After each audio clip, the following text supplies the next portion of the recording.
Today's video that I'm putting out is going to be my interview with the SaleFreaks CEO, Adi Reiss. As many of you know who watch my videos already, SaleFreaks is the #1 tool that I use to be able to run my business the way that I run it. It does auto ordering for me. It reprices items. It has a dynamic repricer, which means that it prices items based on competition, not just a set margin. So you're setting a range of price that it will compete within. It also lists new items and find items that are hot sellers on eBay so that you don't have to do the research yourself. Part of the reason I'm so excited to bring this interview is because we can finally put a face to SaleFreaks software. This is the CEO who decided that this company needed to be built around 8 years ago, and he's built out a company of 25 people now that are all dedicated to creating this amazing software. There's a link in the description below if you want to try this software out. Right now, SaleFreaks has a promotion going on where it's 2 weeks free that you get to try the software out, and then it's a 50% discount for 3 months after that. I also have a link in the description of a recent success story where the person within a 3-month period is now making $2,000 a month using just the SaleFreaks software and what I've taught on YouTube. So check out that link also, and I hope you enjoy this interview. Hey guys, this is Dropship Tyler, and I have a special guest today on my channel that I'm interviewing. This is the CEO of SaleFreaks, which is the software that I use to run my Amazon to eBay arbitrage business. His name is Adi, and Adi, I'm gonna let you introduce yourself and just, if you could tell us a little bit about the SaleFreaks software and what it does. Sure. So first of all, thank you, Tyler, for having me. So we established the company in 2010, 8 years ago. We started only Nitzan and me. Nitzan is my partner, who is the CTO. We decided to go on the SaleFreaks name, by the way, if it's interests anyone, because I knew a kind of a product review company called TestFreaks. I don't know if it's familiar for anyone, but this is why we got for that, because we thought we're doing sales and we are freaks, so it makes sense for us at the time. Also, I can tell you about another fun fact about the company is that Nitzan, my partner, who is the one that developed the software, hasn't done any personal internet purchase to himself.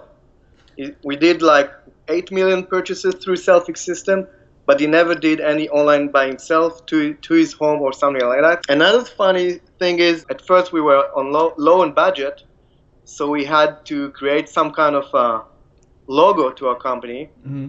I did something using some kind of designing logo machine, so this is what I was able to pull. I don't know if you see this. Yeah, SaleFreaks, a freaking sale every day. That's awesome. But eventually, we got to understanding this is, while we like the cute little cat, it won't hold for much when growing up. Our company also, currently we have 25 employees that are responsible for different parts of the company, like of course the development team, finance. How big is the development team? Like how many coders do you have? We have 7 developers in the company, including Nitzan. We have a support team. We have the Israeli team, which is bigger, and we have also Canadian support team. I don't know if anybody knows that, but we also have our own stores that we using our system to make sales, and it works under a different company. It's a subsidiary company of SaleFreaks. The veteran one is since 8 years ago, from the beginning, and the new ones less than a week. Yeah, you talked a little bit about the company and everything. Were you doing eBay arbitrage yourself when you had the idea? Is that kind of like how this whole thing came into conception? Yes, of course. When I started, I didn't do any arbitrage. I had an eBay store, and I went to East Jerusalem to buy small guitars and sell them over eBay. Just as a gig, I was working in a networking company, nothing related to commercial or e-commerce before. Mm-hmm. And after I saw that that idea doesn't work very well, I noticed a lot of new items are sold on eBay, and I've noticed I'm able to sell new items on Amazon. The first item on eBay off Amazon. The first item I sold was a Cisco router. It Oh, was Cisco in a bin. router. Yeah, Yeah, nice. and it was a kind of an auction selling. And eventually, after the fourth time, I noticed that the item is no longer available on Amazon. Then I thought, okay, this is a problem. We need to solve it somehow. And this is how I approached Nitzan, my partner, and together we developed the system, what it is eventually today. Nice. And so, when you were trying to solve this problem, did you think about just yourself, or did you think, oh, I can create this software company around this idea? Like, how long did you use software yourself before you decided, okay, let's let other people use this software too? Well, yeah, this was an interesting story. We started, of course, doing it for ourselves. We didn't want to share anyone with this. It was like top secret thing. So we developed the software only for us. Yeah. It didn't have any kind of UI, nothing you can control like you can do today in Cellfreaks. Mm-hmm. So it was really low-level development, only for our own use. But we eventually understand that this might be a need for others. We raised capital for that operation, and some of the investors asked us to join and sell themselves, and we refused at first. But eventually we added users, and it was like ear to mouth to ear, and people joined eventually, and it grew increasingly over the years. Yeah, it's amazing. I mean, all of the features and everything like that on SaleFreaks are definitely the most advanced that I've personally seen, and I've tried lots of different softwares, so I can imagine how it's, gone from no user interface to now. I mean, that's a huge accomplishment. It's amazing. Do you ever regret sharing the software? Actually, basically, I'm not thinking backwards on what else could be done. Yeah. I'm really happy that I was able to share this software with others, to help others to be successful. It let us meet a lot of amazing people, like yourself, and others, and it is a great experience for us, and no regret. So you mentioned that SaleFreaks sells items on eBay. How many items would you say you have on eBay, if you don't mind sharing that, just collectively? Yeah, sure. Operation is not very, very big. It used to be much bigger than today, but we decided to be more focused on our system and less on our kind of our arbitrage sales of our own. I think today we are running about 15 stores on eBay, and that includes UK and US, of course.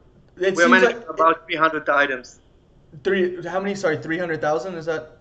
Yes. Okay, yeah. And it seems like those stores are mainly just so you can test new features on the software, things like that, right? Correct. It's not like you're trying to see. Here's the thing. A lot of people think that these softwares are taking their good selling items, and that's why I just want to clarify this. A lot of people think that the software companies take their good selling items and list them in their stores, which I know for a fact because I've seen some of SaleFreak stores before. You guys aren't competing on price on anything. It's literally like you're just there trying to figure out, new things to do with the software by using your stores. So yeah, exactly. I'll say with that doing something like you suggest, it's like shooting in your leg. Yeah. Obviously, eventually, something like this can be detected, and it will influence everyone's sales. And no way we will do this. It's not ethical from our point of view. And we see this we were looking on our own selling on using our system, for two reasons. One you mentioned is to test our new features before we deploy this for all our hundreds of users. Mm-hmm. Second one is the best thing is to know that you have issues or your features are great or not is by using your own software and see the cavities if there are any, and improve not only for new features but improving things along the way without waiting for the customers to tell you, hey guys, we need this and we need that. We know that from our own personnel that is managing our sales accounts. What is SaleFreaks doing to kind of combat the recent eBay, algorithm changes, or what do you suggest that people who are selling on eBay kind of do to increase their sales and stay profitable on eBay? And I mean, especially since you guys have stores, I'm sure you've tested and experimented things. Maybe you can give us a little insight. Yeah. So in regards to eBay, we have on a system, you probably know, we have the locator that detects the item that sells well on eBay. And it has this kind of algorithm that tells you the amount of history sales, and for that you can decide which item you want to list before listing it and save you the extra dollars for the listing fees. Mm-hmm. And beside that, we have the sales hunter, which looks on other sellers that are doing good and pull their items and list those items automatically. But basically, beside that, as we know, as eBay decided since April 20, the listing exposure definitely was hurt.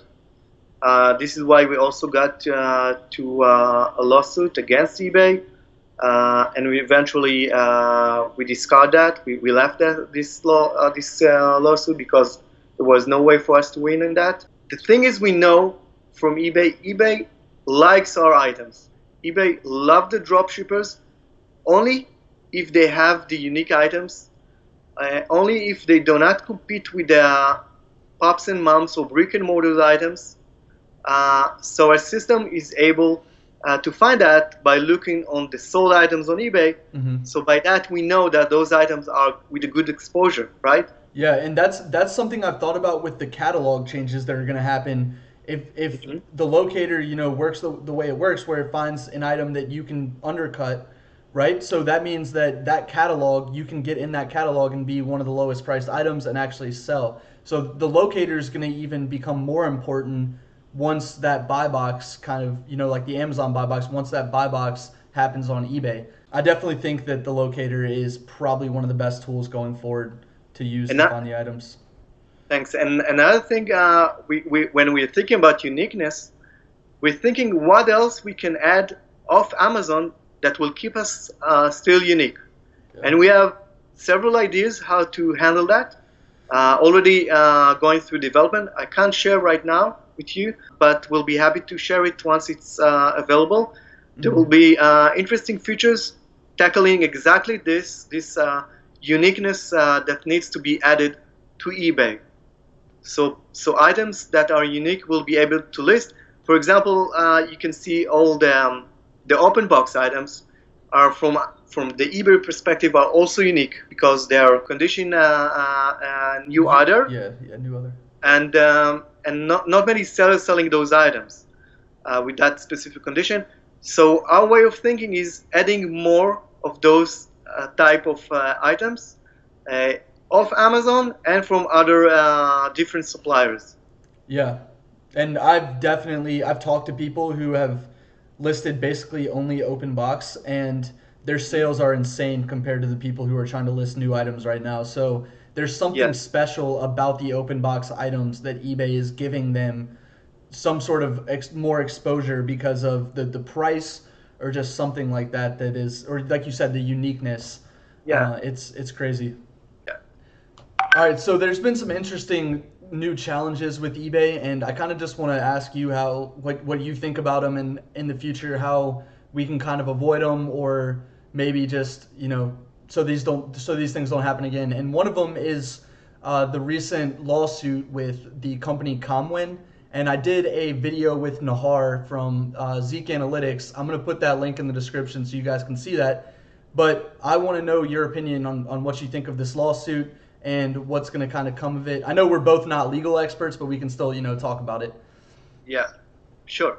So I think this kind of a lawsuit is ridiculous. I'll try to explain from my point of view.